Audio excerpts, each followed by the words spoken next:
On choisit ses amis, on ne choisit pas sa famille.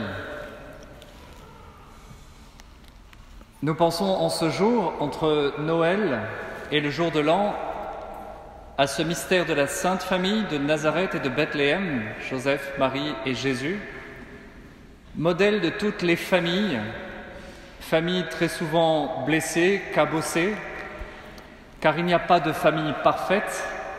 Nous sommes tous en chemin et nous avons tous à apprendre à vivre au sein de nos relations familiales ce que nous sommes appelés à vivre avec toute l'humanité, avec nos frères et sœurs dans le Christ également, dans ce qu'on appelle la famille de l'Église, la famille des enfants de Dieu.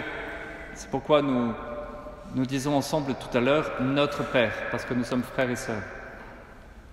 Et je voulais méditer avec vous ce matin sur ce que le Seigneur vient vivre à Noël, ce qu'il vient faire à Noël, et comment les relations familiales peuvent être un modèle pour comprendre ce que Jésus est venu faire. Je m'explique. Le Verbe s'est fait chair et il a habité parmi nous. Le mystère de l'incarnation, c'est le terme qu'on utilise pour parler de Noël, l'incarnation. Le Verbe se fait chair et il a habité parmi nous. Dieu s'est fait proche, le ciel est venu sur la terre et l'invisible s'est rendu visible. Question. Pourquoi? Dans quel but? Quel est le projet de Dieu dans l'incarnation? Réponse. Nous dire je t'aime.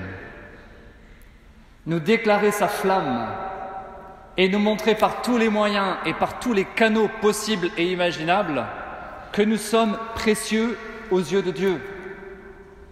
L'incarnation, Noël, c'est le grand « je t'aime » à l'humanité. J'ai lu il y a quelque temps un livre faisant de la préparation au mariage. Je m'intéresse à ce qui peut aider les couples à durer ou à se reconstruire. Et je suis tombé sur quelques livres, en particulier un très intéressant qui s'appelle « Les 5 langages de l'amour ». C'est écrit par Gary Chapman, un conseiller conjugal américain. Je ne sais pas si vous le connaissez, vous en avez entendu parler. Vous avez lu le livre? Certains, probablement. Gary Chapman, Les 5 langages de l'amour. Et cet homme explique que nous avons tous un langage d'amour privilégié. Je vous les cite. Les paroles valorisantes, les gestes de tendresse, le toucher physique, les services rendus, les cadeaux et les moments de qualité. D'accord ? Parfois, dans un couple, entre amis ou dans les relations parents-enfants, on n'arrive pas à se dire « je t'aime ». Parce qu'il y en a un qui est plutôt sur le canal des paroles et l'autre plutôt sur celui des gestes. Et on a beau essayer chacun avec notre langage de dire « je t'aime » à l'autre, on a l'impression qu'on n'est pas aimé parce qu'on n'entend pas dans notre langue à nous qu'on est aimé. Vous me suivez ? Du coup, c'est intéressant de lire ce livre pour repérer quel est notre langage d'amour, parce que c'est là qu'on est le mieux à l'aise dans notre manière d'exprimer notre amour, mais pour connaître aussi le langage des autres et comprendre que lorsque monsieur sort la poubelle, même s'il ne dit jamais « je t'aime », en fait, il dit « je t'aime ». Vous suivez? Ok. À Noël, Jésus nous dit « je t'aime ». Des 5 façons, parce que Jésus est parfait, c'est l'humanité parfaite et il habite tous les canaux de communication pour rejoindre chacun de nous dans son mode privilégié pour se sentir aimé. Je vais vous donner des exemples très simples, vous allez voir. Premier canal, prenons les paroles valorisantes. C'est vrai qu'à Noël, Jésus ne parle pas, mais vous savez que la communication n'est pas que verbale, elle est à plus de 90% non verbale. Il n'empêche que Jésus est le Verbe fait chair et que tout au long de la Bible, du début de la Bible jusqu'à la fin, du début du cosmos jusqu'à la fin des temps, les paroles de Dieu sont des paroles de bienveillance et de bénédiction. Et si vous lisez la Bible comme une lettre d'amour, ça change tout. Il dit par exemple « Tu as du prix à mes yeux et je t'aime ». Avant même que tu sois créé dans le sein de ta mère, je te voyais. Tous tes jours étaient inscrits devant mes yeux. J'avais même inscrit ton nom sur la paume de mes mains. C'est l'Ancien Testament. Dans le Nouveau, Jésus dit à tout bout de champ qu'il nous aime. Par exemple, lorsqu'il dit à ses disciples « Venez à ma suite, venez et voyez ». Il dit aux malades « Lève-toi et marche, tes péchés sont pardonnés, va et désormais ne pêche plus ». Le Seigneur Jésus, en s'incarnant, se donne la possibilité de dire et de redire sans cesse à ceux qui sont plutôt auditifs et qui sont sensibles aux paroles, dire combien ils sont aimés. Est-ce que vous écoutez la parole du Seigneur? Est-ce que vous entendez tous ces mots d'amour? Autre langage de l'amour, c'est le toucher physique. Alors là, Noël, c'est parfait, puisque le Verbe se fait chair. Il prend un corps pour pouvoir nous toucher, pour pouvoir nous serrer dans ses bras. Lorsque vous arriverez au ciel, Jésus vous serrera contre lui, il vous prendra contre lui, et il dira « Enfin, mon ami, mon tout petit ». Et sur cette terre, lorsqu'il était en mission, Jésus a touché les enfants qu'il bénissait en imposant sa main. Il a touché les yeux des aveugles, les oreilles des sourds, la bouche des muets. Il a pris la main des malades pour les relever, la main des morts pour les redresser.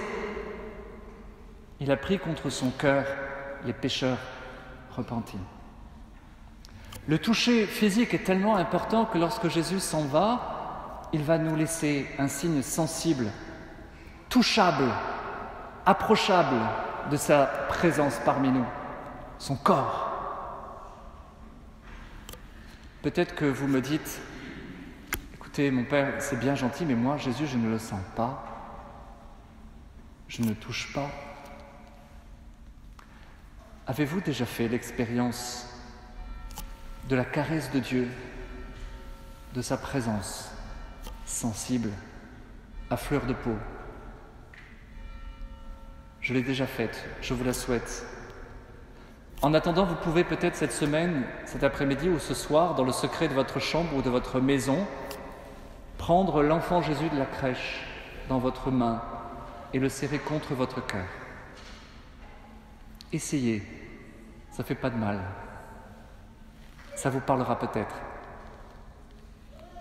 Troisième langage de l'amour, ce sont les cadeaux. Ce sont les cadeaux. À Noël, nous nous offrons des cadeaux, nous échangeons des cadeaux.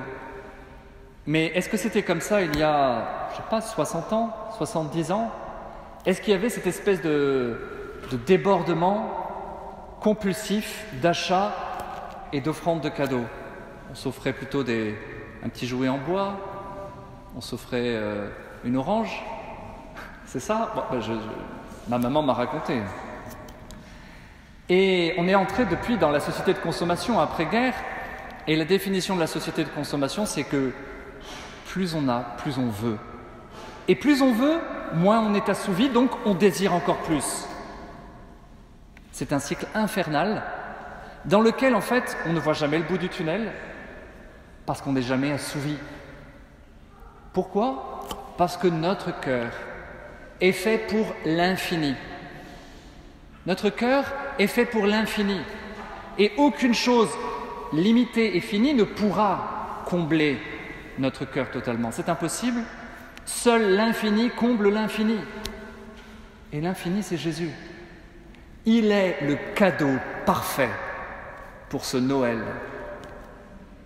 Si tu accueilles Jésus dans ta vie, si tu le reçois au fond de toi-même, si tu le laisses prendre la place à laquelle il a droit, puisque c'est lui qui t'a créé et qui t'a sauvé, mais tu seras comblé, et peu importe les cadeaux.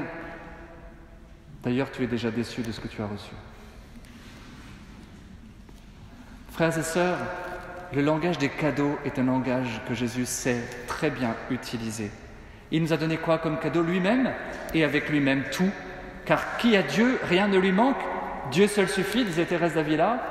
en recevant Jésus, je reçois le pardon, je reçois la paix, je reçois la force dans les épreuves et je reçois, c'est pas le moindre des cadeaux, la vie éternelle. Quatrième langage de l'amour. Il en reste 2.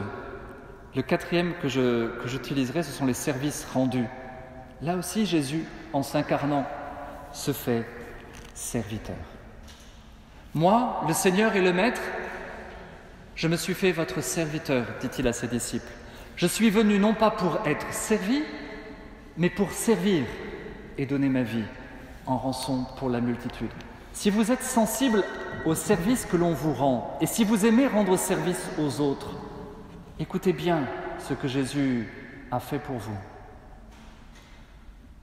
Juste avant d'être arrêté, il va enlever son vêtement, mettre un tablier, remplir une bassine d'eau et passer comme un esclave devant ses apôtres pour leur laver à chacun les pieds. Pour leur apprendre que le sens de sa vie, c'est d'être serviteur. Quel service nous a-t-il rendu ? Eh bien, il nous a enlevé le plus lourd fardeau qui puisse peser sur nos épaules, le fardeau de la culpabilité. Il nous a tirés du trou dans lequel nous étions tombés. Il nous a pris par la main et il nous a relevés, redressés, remis debout. Voilà le service que Jésus peut nous rendre, encore aujourd'hui, encore pour toi. Et cela me mène au 5e langage de l'amour, ce sont les moments de qualité. Lorsqu'on aime quelqu'un, on prend facilement du temps avec lui. On se promène le long de la plage, dans un parc, on s'assied sur un banc, on prend un thé sans forcément parler, sans rien dire. On est là, l'un avec l'autre, et c'est facile. En s'incarnant, Jésus est venu prendre du temps avec toi. Et si tu es sensible à ce langage d'amour, écoute sa déclaration d'amour. Jésus prend du temps et veut prendre du temps avec chacun de nous. Pensez donc, il a passé uniquement 3 ans sur cette terre à parler et 30 ans à se taire, en commençant par la crèche. En entrant dans le monde, Jésus ne dit pas « Écoutez les amis, j'ai peu de temps, on va se mettre tous au travail et j'ai 33 ans devant moi, je vais évangéliser le monde. » Non, il a commencé par se faire petit enfant. Il a commencé par grandir dans sa maison, par laver les plats, laver la vaisselle, chercher l'eau du puits, aider son papa, aider sa maman. Pendant 30 années, nada. La vie quotidienne. Et cela peut s'accomplir encore aujourd'hui. Jésus veut prendre du temps avec toi dans ta vie quotidienne, t'accompagner dans toutes les tâches de ta journée, tes déplacements, ton travail, ton repos, tes lectures, tes amis. Il peut être toujours avec toi, en particulier dans ce que j'appelle la prière. La prière, c'est ce temps perdu avec Jésus. Ce temps perdu, grillé, cramé pour lui, où je ne fais rien d'autre qu'être avec un ami qui m'aime et qui me l'a prouvé. Alors j'ai 2 questions à vous poser. La première, c'est quel est le langage qui vous rejoint le plus ? Les services, les moments de qualité, le toucher, les paroles valorisantes ou les cadeaux.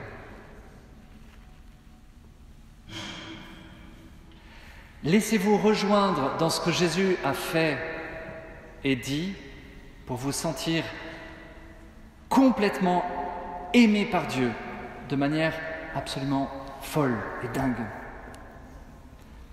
Laissez-vous aimer par lui. 2e question.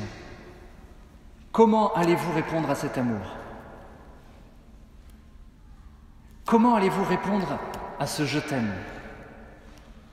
Quel geste, quelle parole, quel canal allez-vous utiliser ? Je vous donne une piste pour terminer. Vous voulez bien ? Regardez ce qu'on est en train de faire aujourd'hui. Famille de Dieu rassemblée autour du Christ, notre Sauveur, dans la messe.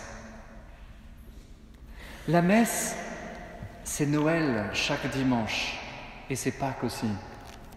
Noël, ce sont les 5 langages de l'amour rassemblés en une seule célébration.